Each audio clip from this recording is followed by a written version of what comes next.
She took on the establishment, the unions, foreign armies. She broke the consensus that had governed Britain since the war and set the country in a new direction. Oh, and she was the first woman to become Prime Minister. She waves as Prime Minister. Margaret Thatcher was, quite simply, a phenomenon. A grocer's daughter from Grantham in Lincolnshire, she was proud of her small-town values of hard work and self-reliance, and after grammar school and Oxford, she took them to politics. Nobody, not even her, knew what was about to happen. I don't think that there will be a woman Prime Minister in my lifetime. First, she stunned her party by beating Ted Heath to be Conservative leader, and then in 1979 she had her first of 3 general election victories. Where there is discord, may we bring harmony. Where there is error, may we bring truth. Where there is doubt, may we bring faith. And where there is despair, may we bring hope. But the discord and despair came first. As she set out to make British industry leaner and fitter, unemployment trebled and opposition grew. There were riots in London, Liverpool, Birmingham. She was defiant. To those waiting with bated breath for that favourite media catchphrase, the U-turn, I have only one thing to say. U-turn if you want to.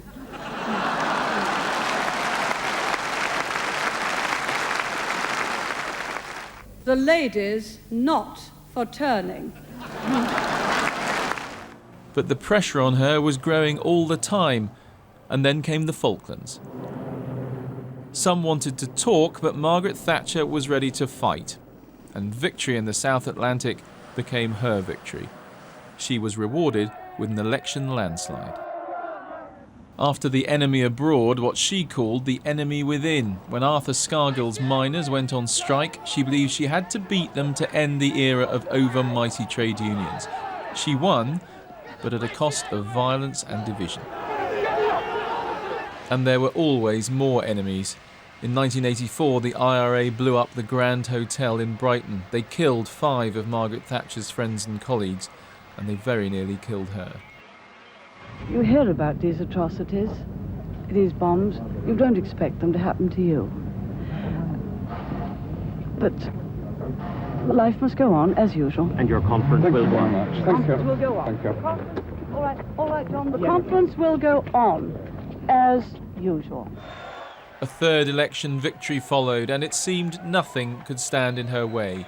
The late 80s were the high watermark of Thatcherism. The right to buy council houses was followed by the right to buy shares in big privatisations like gas and water. The gospel of free markets was spread throughout the land. In the city, they had never had it so good.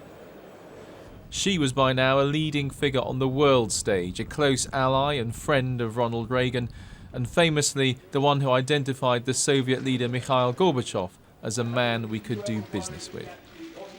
But at home, she was now on the defensive. Michael Heseltine had resigned over Europe, and her hostility to the European project was poisoning the party.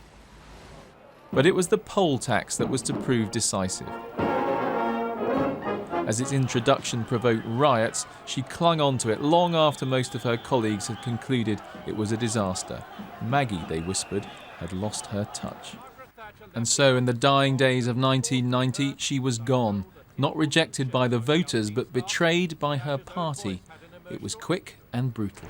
Ladies and gentlemen, we're leaving Downing Street for the last time after 11 and a half wonderful years, and we're very happy that we leave the United Kingdom in a very, very much better state than when we came here 11 and a half years ago. Even in her enforced retirement, though, she remained a massive presence. Her Conservative successors couldn't ignore her, as she was still so popular with the party. But she became increasingly frail after she lost her beloved husband Dennis, the rock on which she had built her career. She was still seen around Westminster, here returning to number 10 as the guest of another Conservative Prime Minister. But age and illness were clearly overtaking her. She was invited to the royal wedding as a former Prime Minister, but she wasn't strong enough to attend. Even at the end, though, there was enough to remind you of why for so long she was known as the Iron Lady. Andy Bell, 5 News.